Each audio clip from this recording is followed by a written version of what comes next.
So this verse is interesting, according to the discussion with Vidura, because when they saw Vidura again, they had this impression of being alive again.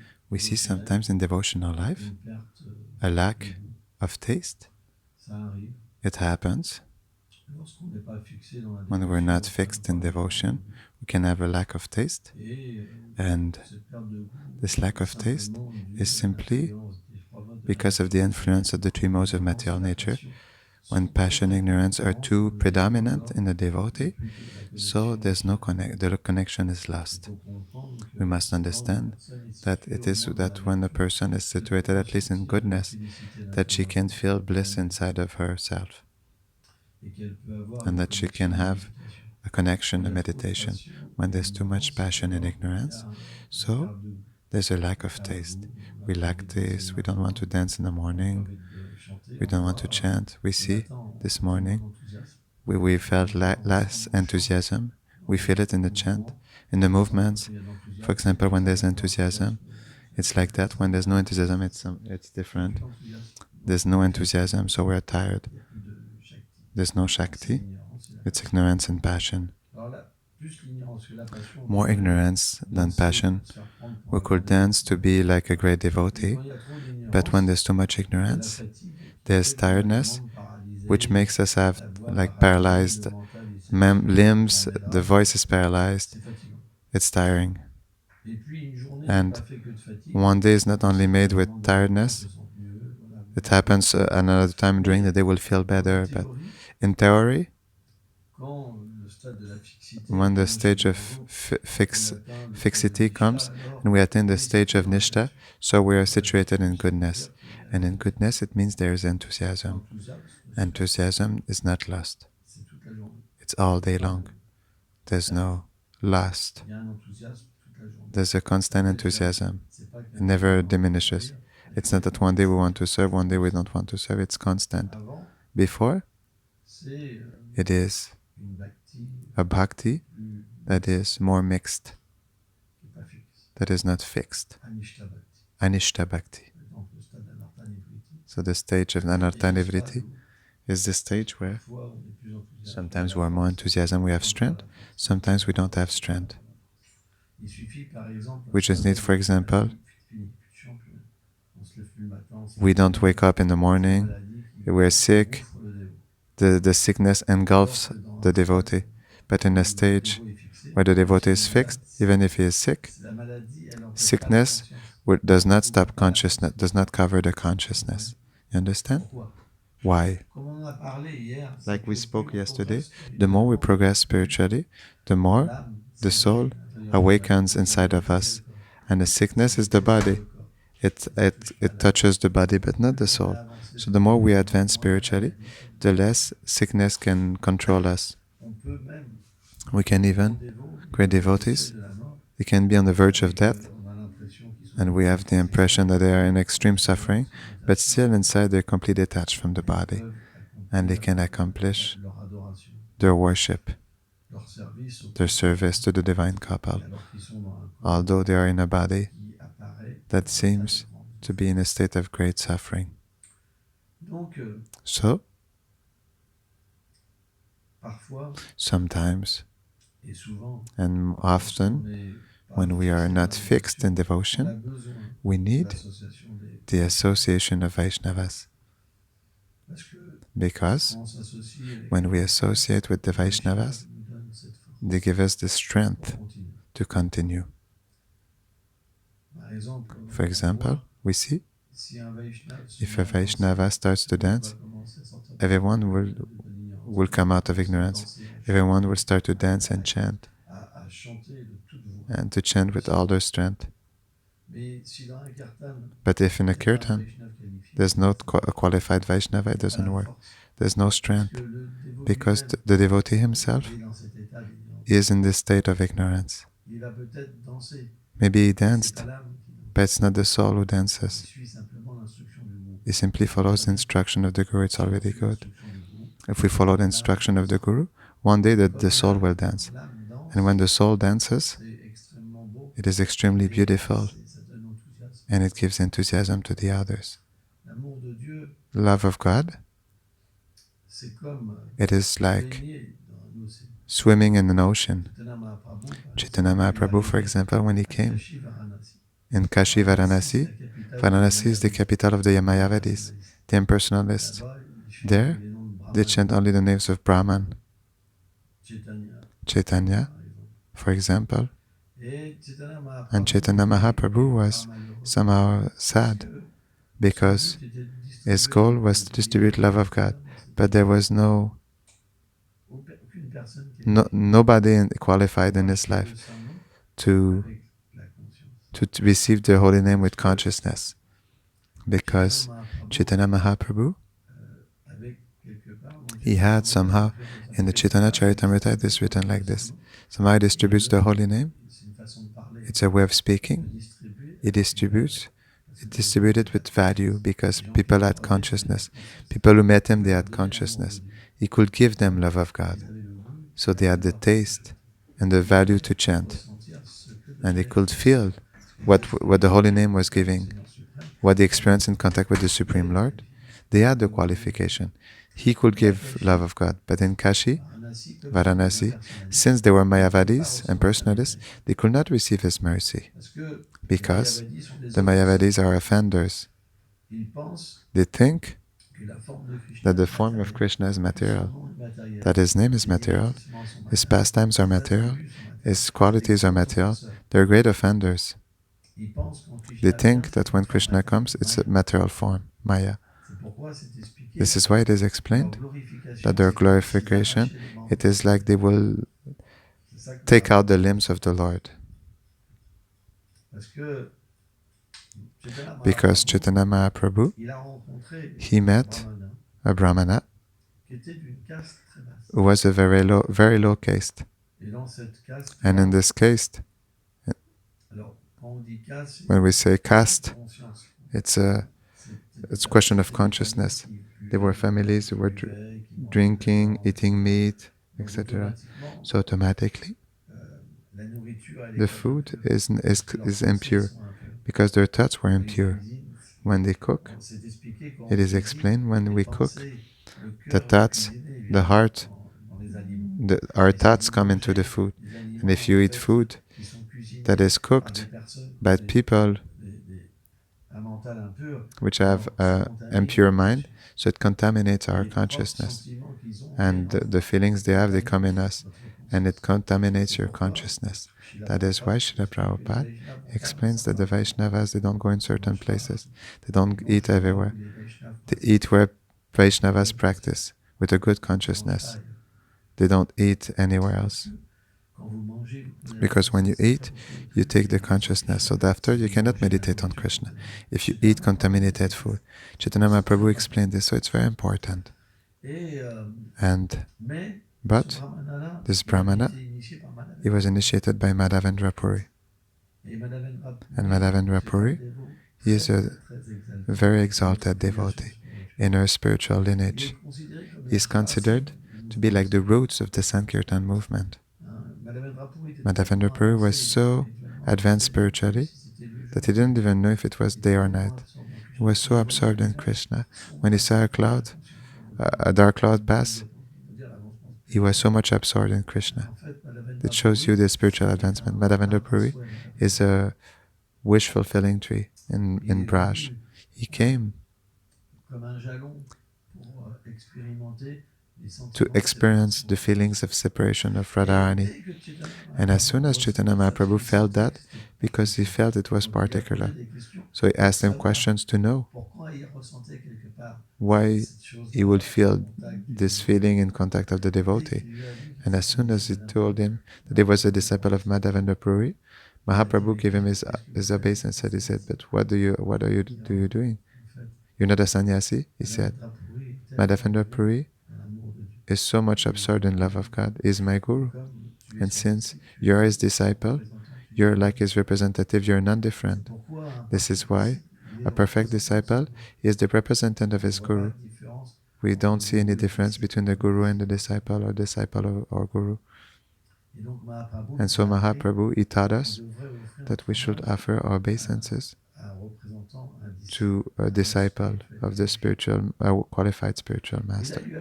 And then he asked him this question, because Mahaprabhu, this devotee, he asked a question to a Mayavadi sannyasi.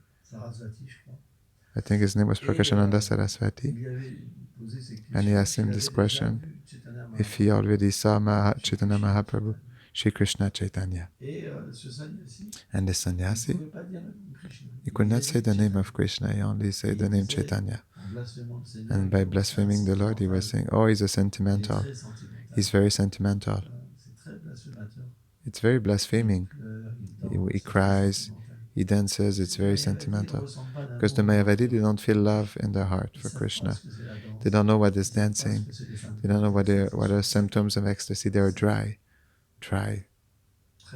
Very dry. And so, he asked this question, Mahaprabhu, but why? Why? You cannot pronounce the name of Krishna. And Mahaprabhu said, because they're big offenders. Because of their offenses, they cannot chant the holy name. And it's interesting because we see sometimes, we meet people, they cannot pronounce the name of Krishna. We see Valmiki, he was such a sinner, Valmiki. Narada Muni, he had to make him chant Mara Mara because he could not chant Rama Rama. And at some point he started to chant. And it gave him the meeting with Narada Muni, the mercy of the spiritual master, gave him the opportunity to become the famous Valmiki who narrated the Ramayana. But he was such a sinner. He could not even pronounce the name of Ram. It's to tell you that by the mercy of the spiritual master, a blind, he can see. And a layman can cross mountains. And a deaf can recite poesy. A mute person can recite poesy. This is why we should always remember the Vaisnavas who brought us to this. It's very important. It's very, very important. Krishna is merciful, and he allows us to meet qualified souls. And these qualified beings, they are really like important personalities in our heart. We have a debt towards them. It's very important. And we should remember them and never leave them. Never leave their shelter, because if we leave their shelter, the Lord will not be happy, because it's because of them that we receive the Supreme Lord in our heart. This is something that is very important. So Chaitanya Mahaprabhu, his servant took this brahmana and he left for Vrindavan. It is explained when Mahaprabhu, he arrived in Jagannath Puri, he felt 100 times more ecstasy. When he came to Mathura, 1,000 times more. But when he came to Vrindavan and he started to visit the 12 principal forests of Vrindavan like Taravan, so his ecstasy it didn't have any limits, it was unlimited. And Chaitanya Mahaprabhu became really absorbed, really absorbed. At some point he saw cows. As soon as the cows came, because what happened is that as soon as Krishna arrived in Vrindavan, in the forest of Vrindadevi, All the living beings became conscious of the eternal nature, the trees, the insects, the animals, the birds. Everything became like in the time of Krishna. Because in Vrindavan, nothing is ordinary. Everything is perfect. There's eternal consciousness there. And as soon as they caused the Mahaprabhu, they started to mute to call the Lord. They came close to the Lord and they licked his body. In reality, the body of the Lord is like a jewel.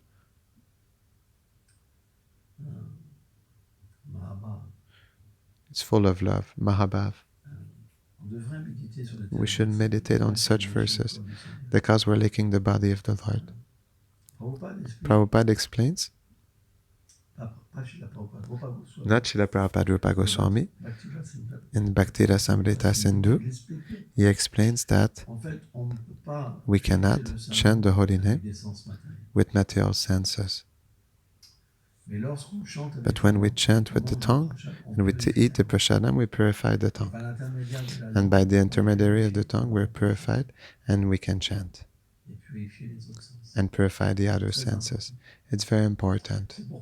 That's why our practice is always accompanied with prasadam. A devotee only eats prasadam. It's a vow.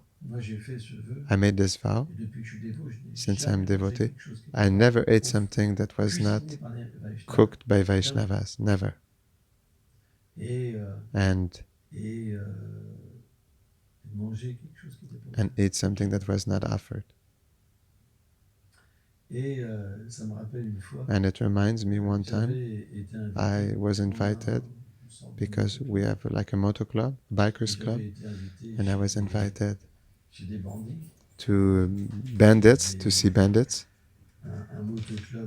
a bikers club of personalities. We call them 1%. And they cooked something for me especially.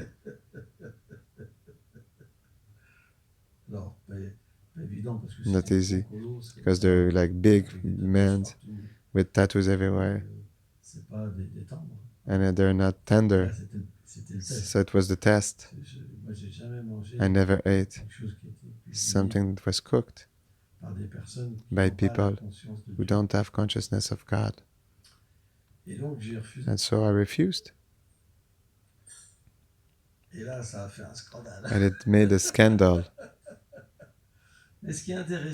What is interesting is usually people like that, I think they will have hit the person. They would have really brought him to the hospital or something like that. Because it's a lack of respect. They did something especially for me so that I could eat it. But there was no violence. I remember I told the guy, I will explain to you.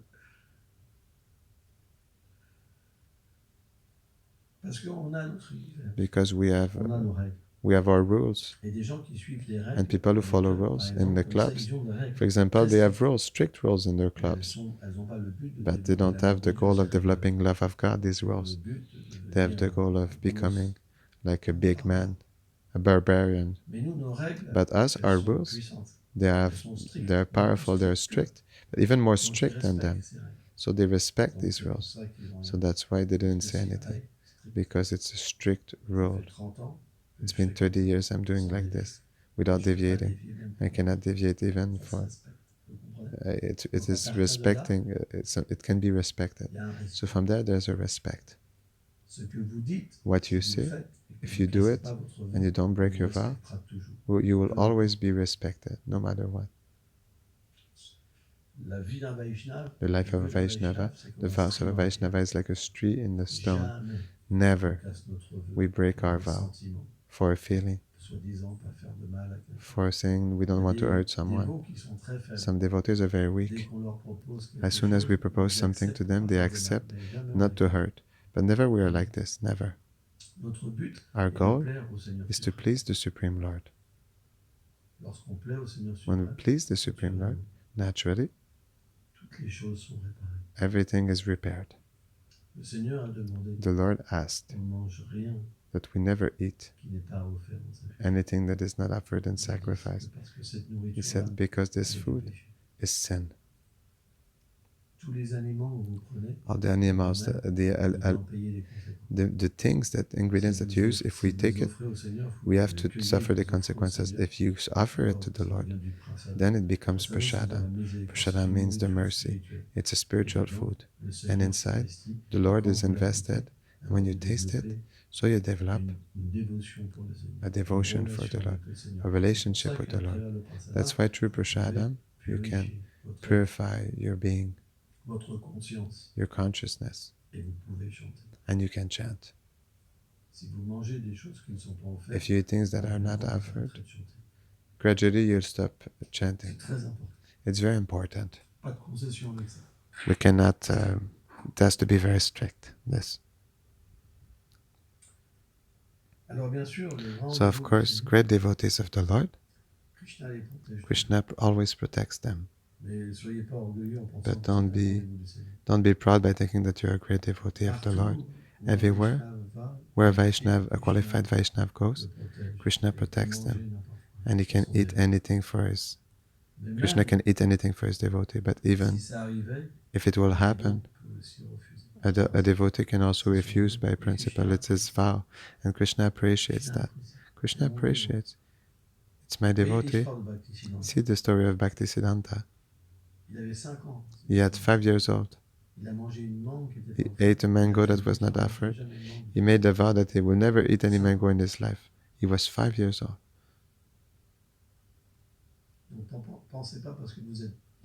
So don't think that because you're children you can do anything you want. Srila Bhaktisiddhanta Saraswati Thakur, Srila Prabhupada, he showed us this reality. 5 years old. And he never ate any mango anymore. That's why on the day of the Vyasa Puja of Bhaktisiddhanta Saraswati Thakur, Srila Prabhupada, we cannot offer him mangoes. It will be a nonsense.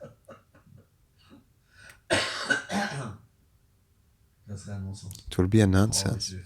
Oh, I will do a beautiful halava, a mango lassi, a mango chutney, but it's not good.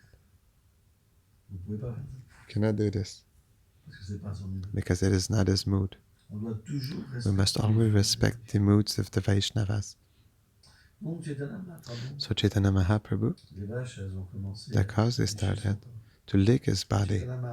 Chaitanya Mahaprabhu automatically he appreciated so much because he's the Lord Krishna in the state of mind of Radharani, and Krishna really likes so much the cows, and the cows were so much attached to the Lord.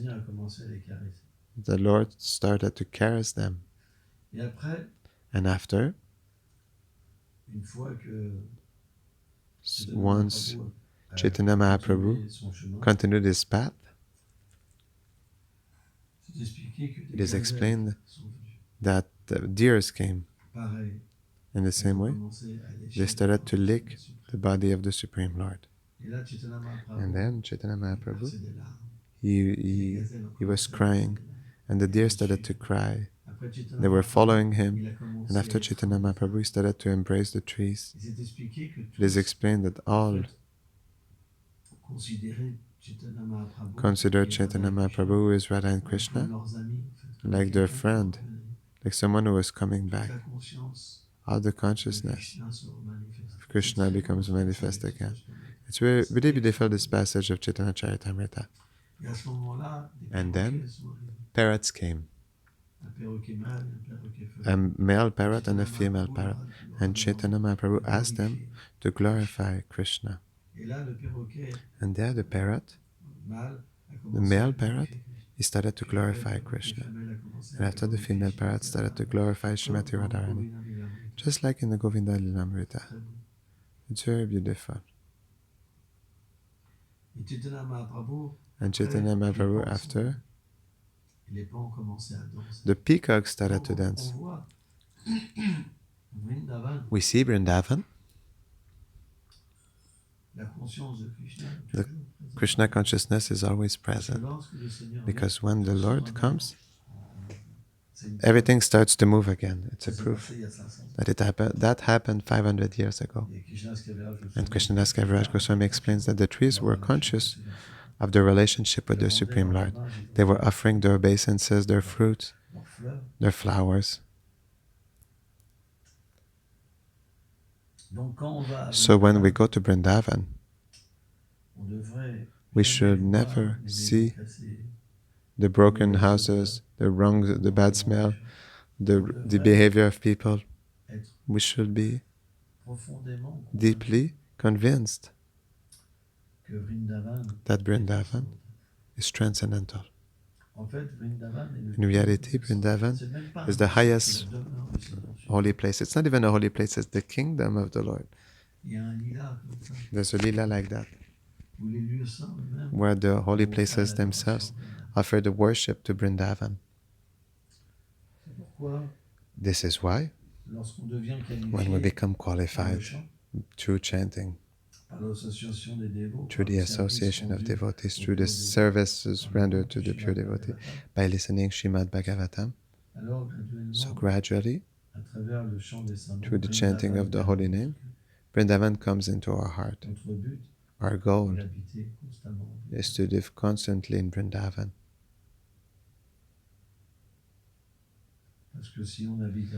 Because if we live somewhere else, we will be disconnected. In Saint-Étienne-de-Rouvray, in Bordeaux, in Toulouse,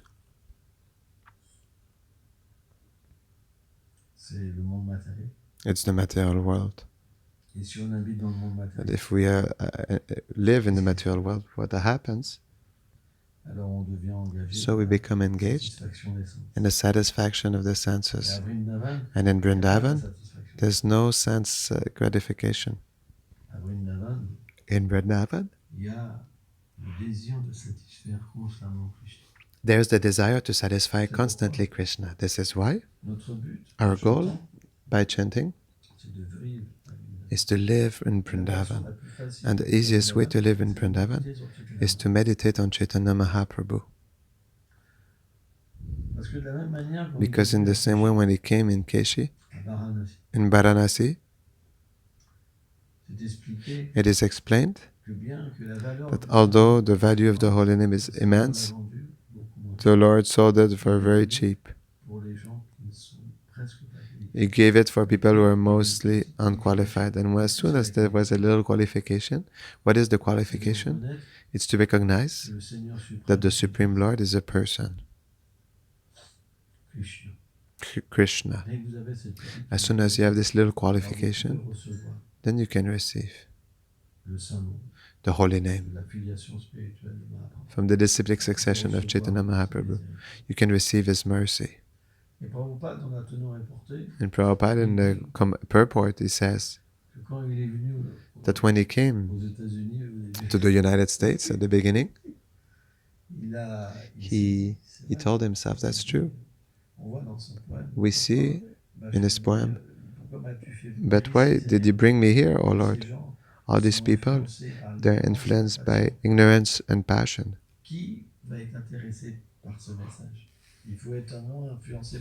Who will be interested in this message, which one has to be at least influenced by mode of goodness? And Prabhupada says, because these young Westerners were not offenders to the holy name, they were able to receive the mercy of Mahaprabhu and the Vaisnavas. But the Mayavadis, they could not receive the mercy of Chaitanya Mahaprabhu. So we can be a Brahmavadi. So the difference between Brahmavadi and Mayavadi is very different. Brahmavadi is the Mayavadi is someone who wants to merge in the Brahmavadi is someone who wants to merge in the Brahman, but they don't blaspheme the personal aspect of the Lord. They know it is eternal. But the Mayavadi, they say that the form of the Lord is material. And they think that they are this very Lord. The four Kumaras are Brahmavadis, for example.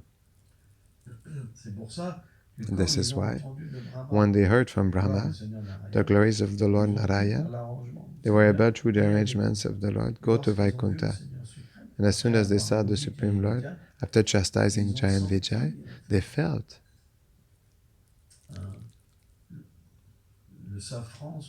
the saffron on his feet, the santal wood, and the fragrance of a tulsi plant, tulsi flower. And just this vision of the feet of the Lord, they were captivated. What does that mean? That means that even the living entities who are satisfied in themselves at Marama, who are on the platform of the soul, when they enter into contact with the Supreme Lord, they taste a higher taste. They let go of their impersonal realization to become Vaishnavas. This is why, if someone is not an offender, he can become a Vaishnava, even if at the beginning he is an impersonalist. But if you associate with Mayavadis, you think you're God, so there's no mercy, because you won't be able to receive it. This is what Mahaprabhu himself, he explains. He said, why is it that they cannot even chant the holy name? Because they are offenders. And because they are offenders, they cannot enter in contact with the truth, the highest truth. It's impossible for them. Vishwanath Chakravarti Thakur explains this. He says the Mayavadis, they accept Krishna like a mean to attain their goal, but once they feel the ecstasy, they reject Krishna. It is explained that Krishna rejects them also and they fall down. Because we need devotion. Everything comes from the Supreme Lord. He's the one who maintains. He's the one who gives. Without bhakti, we obtain nothing. Without bhakti, it's material. All the devotional paths, they need bhakti, Vishwanath Chakravarti Thakur explains. Muktaram Yagyatapasa. And so, they accept devotion to become God. And once they approach their goal, they reject everything. And then, Vishwanath Chakravarti Thakur explains that the Mayavadis, they have a mercy. That means they get birth as stones in the dam, because their consciousness is like a stone. So they take birth as a stone in the holy place.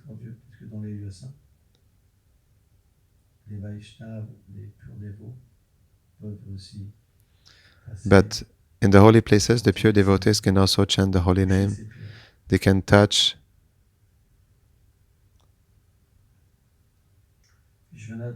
Vishwanath says, it's Mahandatamas. They're becoming conscious to be God. Nobody can be God. God, he never forgets he's God. Bhaktivinoda Thakur, he says, what is our philosophy? They take the example of the mother. When the mother, when the ocean, when the sea, the waves are coming, and when it retracts, the water stays in the shells. What does it symbolize? They think that the material energy is independent of the Supreme Lord, and that it captures the Lord in the form of living entities. But the Vaishnavas explain. For example, Krishna says, Maya Dakshina Prakriti. This material energy, it acts under my control. If God is all powerful, if He has the absolute truth, everything exists by Him and for Him, Krishna says everything rests upon me like pearls on a thread. So, for them, the absolute truth is just something ordinary that can be captured. Can you believe it? Such a cheating philosophy. No. The Vaishnavas explain. The Lord has separate energies. He does need to separate Himself to make creation. And why this energy and this philosophy exists? It is simply because people, they want to be God. It's even worse than being a materialist. This is the summum of demoniac mentality. But when we think ourselves like that, we obtain nothing. It is inert, dead consciousness. It is the worst consciousness. Our destination is the worst. This is why don't be cheated by this type of personalities, because they have small mystic powers. They make you believe they are God, but they're great cheaters. They have sex with young girls. They like money. And when they meet a person that lacks respect, they really become angry. There is a lot of people like that, rascals, mudas, rascals, like Prabhupada says, who cheat people in this age. For example, Kalki, he will appear in how many years does he appear, Kalki?